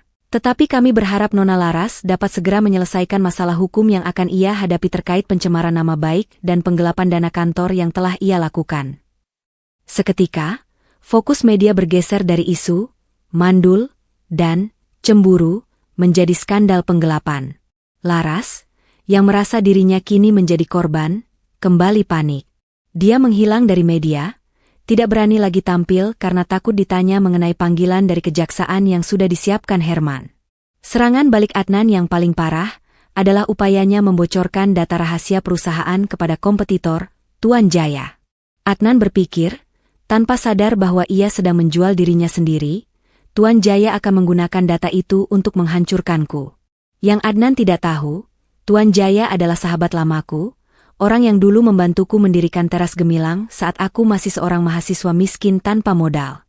Begitu Adnan mengirimkan data rahasia itu, Tuan Jaya segera meneleponku, tertawa terbahak-bahak. Astaga, Arini, datamu sudah basi semua. Itu data 3 tahun lalu. Anak itu benar-benar tidak tahu apa-apa tentang perusahaanmu sendiri, ujar Tuan Jaya melalui telepon, sambil tertawa kencang. Aku kirimkan kembali padamu ya, Nan. Anggap saja ini sebagai bahan sidangmu nanti. Aku bahkan tidak perlu melakukan apa-apa. Kegagalan Adnan adalah hadiah yang kuperoleh dari kecerobohannya sendiri. Dia membocorkan data yang sengaja kubiarkan tetap ada di sistem lama sebagai jebakan. Dia telah membuktikan kepada dunia, dan terutama kepada pengadilan, bahwa dia adalah pengkhianat yang tidak kompeten. Akhirnya, badai media mereda secepat datangnya. Hanya dalam waktu seminggu, cerita tentang Adnan dan Lara sudah hilang, digantikan oleh berita tentang kesuksesan teras gemilang dan spekulasi tentang proyek baru kami. Adnan dan Laras kini harus menghadapi kenyataan pahit. Mereka tidak lagi dihormati, tidak punya uang, dan kini menjadi buronan media. Aku duduk di balik meja kerjaku, menatap keluar jendela yang menampilkan pemandangan kota Jakarta yang gemerlap. Perang media sudah selesai. Papan catur sudah aku rapikan. Kini saatnya beralih ke pertarungan yang lebih formal dan menyakitkan, sidang perceraian. Aku tahu, Adnan pasti akan menggunakan kesempatan terakhirnya ini untuk menyerangku di tempat yang paling rapuh. Tetapi aku sudah siap. Setelah pembekuan rekening dan gugatan cerai diumumkan di media, hidup Lucky dan Bu Marni kembali ke titik nol. Lebih buruk dari titik nol, malah. Video-video mereka yang berfoya-foya di klub malam, yang sedang mencoba membeli mobil mewah, dan yang berteriak-teriak di Senopati dan Jakarta Selatan, menjadi viral. Reputasi mereka sudah hancur lebur. Tidak ada lagi yang mau membantu mereka. Aku kembali ke rutinitas lamaku. Bekerja dari pagi hingga malam, mengurus perusahaan, dan tidak peduli dengan apa yang terjadi pada Lucky dan Bu Marni. Tapi, satu hal yang berbeda, hatiku tidak lagi merasa sakit. Hatiku sudah kebal. Aku tahu, mereka mendapatkan apa yang pantas mereka dapatkan. Suatu sore, aku mendapat telepon dari Pak Didik. Suaranya terdengar serius. Rima, saya punya kabar. Lucky dan Bu Marni, mereka ditangkap polisi. Aku terdiam. Aku tidak menyangka hal ini akan terjadi. Kenapa? Tanyaku, bingung. Mereka ditangkap karena penipuan. Mereka menggunakan nama perusahaanmu untuk menipu beberapa investor. Mereka bilang, mereka bisa memberikan keuntungan besar jika investor mau menanamkan modal di bisnis resor mereka. Padahal, bisnis itu tidak pernah ada, jawab Pak Didik. Lalu apa yang akan terjadi? Tanyaku. Mereka akan dipenjara. Mereka akan mendekam di penjara selama beberapa tahun, jawabnya. Aku menutup telepon, dan bersandar di kursi. Aku tidak merasakan apa-apa. Tidak ada rasa iba, tidak ada rasa kasihan. Yang ada hanya kepuasan. Kepuasan karena mereka akhirnya mendapatkan karma mereka. Karma yang jauh lebih berat dari yang aku rencanakan. Beberapa hari kemudian, aku datang ke persidangan. Aku melihat Lucky dan Bu Marni di ruang sidang. Mereka tampak sangat kurus, dan wajah mereka pucat. Mereka menatapku, dan aku bisa melihat penyesalan di mata mereka. Tapi penyesalan itu datang terlambat. Hakim membacakan putusan.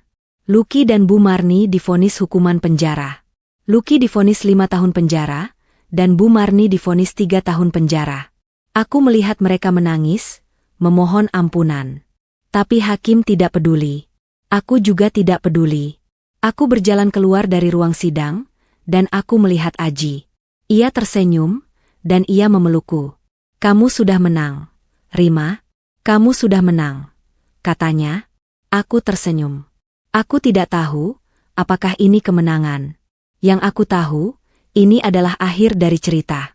Aku tidak akan lagi berhubungan dengan Lucky dan Bu Marni. Aku tidak akan lagi membiarkan mereka menghancurkan hidupku. Aku kembali ke apartemenku. Aku menelepon Pak Didik dan memberitahunya tentang apa yang terjadi. Pak Didik hanya menghela napas.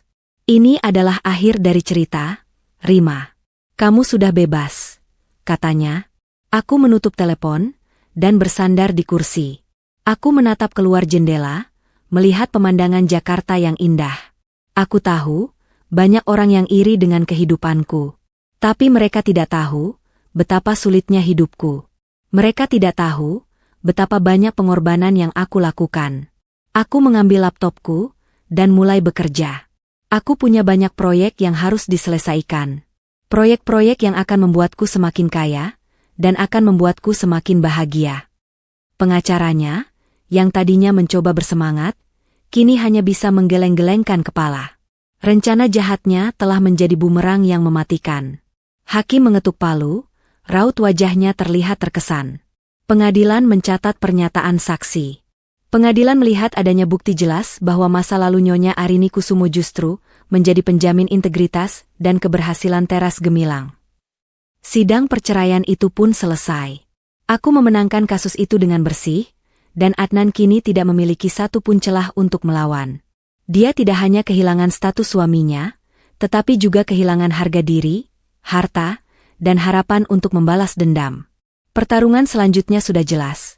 Adnan harus menghadapi konsekuensi hukum atas pengkhianatan perusahaan yang datanya sudah aku kumpulkan sejak lama. Aku berjalan keluar ruang sidang, merasa seperti baru saja membuang beban ribuan kilo dari punggungku. Ini adalah akhir dari babak yang menyakitkan.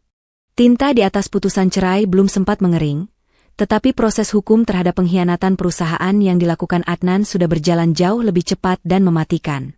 Aku tidak perlu banyak bicara. Bukti-bukti yang dikumpulkan Herman selama 4 tahun, rekaman komunikasi, transfer dana ilegal ke rekening pihak ketiga, yang ternyata adalah Laras, dan upaya Adnan membocorkan data usang kepada Tuan Jaya, sudah sangat solid. Bagiku, sidang pidana Adnan hanyalah formalitas, sebuah babak penutup yang harus dilalui agar aku bisa menutup buku ini selamanya. Aku tidak menghadiri setiap persidangan pidana itu. Aku terlalu sibuk dengan proyek besar Teras Gemilang, dan jujur saja, wajah Adnan sudah bukan lagi pemandangan yang ingin kulihat. Herman yang menjadi perpanjangan tanganku di sana, sesekali mengirimkan pesan singkat tentang jalannya sidang. Sesekali ia juga menyisipkan sedikit humor yang membuatku tertawa. Bu, Adnan tadi coba menyalahkan Laras, katanya Laras yang menghasut. Laras balas menyalahkan Ibu Rosa, katanya Ibu Rosa yang membuat Adnan stres. Mereka bertiga sepertinya sedang ikut lomba menyalahkan orang lain. Bu, hukuman dijatuhkan 3 bulan setelah perceraian kami resmi diketok palu. Adnan dinyatakan bersalah atas pengkhianatan kepercayaan perusahaan, penyalahgunaan aset, dan upaya sabotase bisnis, yang semuanya merupakan kejahatan serius. Ia divonis dengan hukuman penjara yang cukup lama, sebuah ganjaran setimpal atas keserakahan yang ia biarkan menguasai dirinya. Saat Adnan masuk penjara, aku tidak merasa gembira, dan aku juga tidak merasa sedih. Perasaanku datar, seperti saat kamu menutup aplikasi yang sudah tidak kamu pakai lagi di ponselmu. Hanya ada rasa lega karena sumber kekacauan itu sudah dieliminasi. Bagaimana dengan Laras dan Ibu Rosa? Tentu saja, mereka tidak luput dari karma yang telah mereka tabur sendiri. Laras, setelah dipecat dan kehilangan semua fasilitas mewah dari Adnan, menghadapi tuntutan hukum terkait penggelapan dana kantor yang dulu ia lakukan di bawah pengawasan Adnan. Lucunya, tanpa Adnan yang menjadi ATM berjalan, dan penyangga, status sosialnya, Laras langsung jatuh miskin dan terlilit hutang.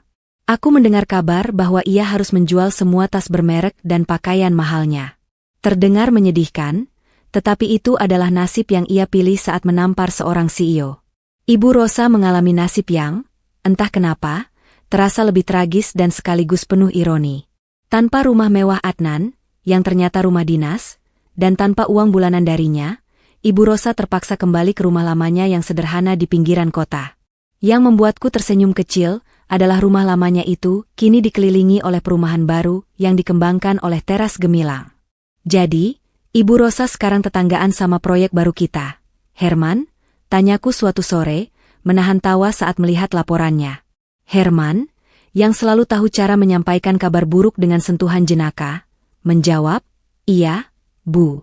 Bahkan, tembok belakang rumahnya menghadap langsung ke papan promosi raksasa teras gemilang, yang menampilkan foto ibu dengan tagline, "Dibangun dengan kejujuran dan ketegasan." Aku tertawa terbahak-bahak. Itu adalah sentuhan keadilan kosmik yang sempurna. Setiap hari, saat Ibu Rosa melihat keluar jendela, ia akan diingatkan bahwa wanita yang ia hina adalah ratu yang kini menguasai wilayahnya. Namun, keadilan bukan hanya soal menghukum mereka yang bersalah, tetapi juga soal membersihkan diriku dari segala sisa racun yang ditinggalkan. Aku menjual semua barang-barang pribadiku yang mengingatkanku pada pernikahan itu, termasuk semua perabotan dapur yang sering aku gunakan untuk memasak sambil menyamar. Aku mengganti mobil lamaku, bukan karena rusak, tetapi karena aku ingin setiap inci hidupku menjadi baru dan murni. Aku juga membersihkan diriku dari rasa bersalah yang dulu sempat muncul saat Adnan menyerang masa laluku di ruang sidang. Aku mengerti, masa lalu itu memang berat, tetapi aku tidak lagi melihatnya sebagai aib. Sebaliknya, itu adalah peta jalan menuju kekuatanku hari ini. Suatu malam, aku duduk di balkon penthouseku yang baru, yang benar-benar atas namaku sendiri, bukan milik perusahaan, merasakan angin malam yang lembut. Aku memejamkan mata dan menarik napas dalam-dalam. Tidak ada lagi rasa takut. Tidak ada lagi kebutuhan untuk menyembunyikan kekuatanku. Aku adalah Arini Kusumo, dan aku adalah CEO yang jujur, teguh, dan sangat tangguh. Keadilan telah ditegakkan. Bukan hanya oleh hukum, tetapi oleh waktu, dan oleh tangan seorang wanita yang dulunya mereka anggap tidak berarti. Adnan membayar mahal untuk keserakahannya. Laras kehilangan semua yang ia banggakan, dan Ibu Rosa harus hidup dalam bayang-bayang kesuksesanku. Hidup terasa damai dan ringan, seperti beban 4 tahun sandiwara itu akhirnya terangkat sempurna. Aku kini siap untuk babak baru, babak di mana aku hanya perlu menjadi diriku sendiri, sepenuhnya. Lampu-lampu kota yang menyala terang dari balkon penthouseku kini terasa bukan lagi sekadar pemandangan, melainkan sebuah simfoni kemenangan. Setelah semua badai, aku akhirnya kembali ke tempat di mana aku seharusnya berada. Di puncak, sendirian, namun sepenuhnya damai. Aku sudah membersihkan sisa racun dari hidupku, melepas gelar istri yang menyakitkan, dan mengukuhkan gelar CEO yang sesungguhnya. Keputusan untuk menyendiri ini bukanlah tentang kesepian, melainkan tentang kebebasan sejati.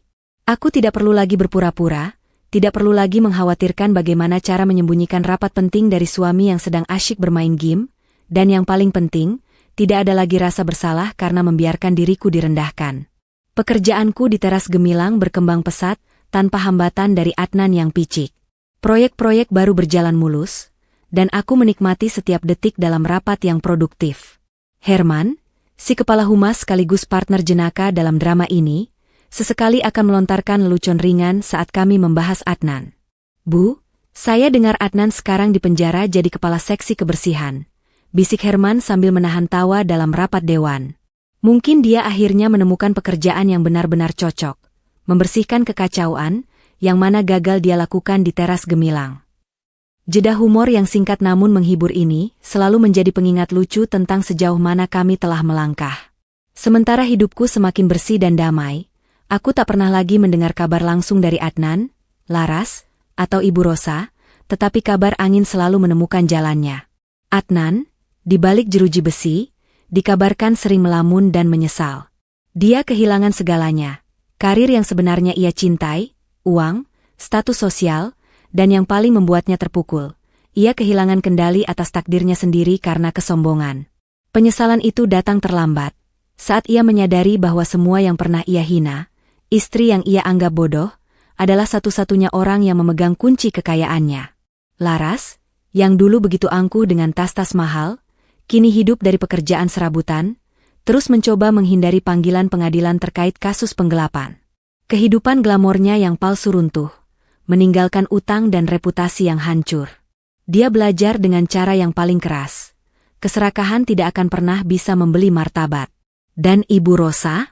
Ah, ironi nasibnya benar-benar sempurna. Dia terpaksa hidup dalam kemiskinan dan isolasi sosial. Warga di sekitar rumahnya mengenalnya sebagai ibu dari pria yang dipenjara, karena mencoba menipu istrinya yang seorang CEO. Setiap kali ia melihat papan reklame teras gemilang, ia akan diingatkan bahwa ratu yang ia hina dulunya adalah menantunya. Aku yakin, hukuman mental ini jauh lebih menyakitkan daripada hukuman fisik apapun. Aku kadang merenung, mengapa aku harus melewati semua drama ini? Mengapa aku harus menyembunyikan identitasku? Jawaban itu selalu sama, karena aku perlu menguji. Aku perlu tahu apakah seseorang akan mencintaiku apa adanya, tanpa embel-embel kekuasaan dan uangku. Dan Adnan gagal dalam ujian terpenting dalam hidupnya. Pelajaran terpenting dari sandiwara 4 tahun ini bukanlah tentang balas dendam, tetapi tentang nilai diri. Aku tidak lagi mencari pengakuan dari orang lain. Aku tahu siapa aku, dan aku tahu seberapa besar kekuatanku. Kisah ini harus berakhir dengan pesan yang kuat, bukan hanya untuk para penonton YouTube Teras Berkisah, tetapi juga untuk diriku sendiri. Jangan pernah menilai buku dari sampulnya, atau lebih tepatnya, jangan pernah meremehkan seseorang dari penampilannya di dapur.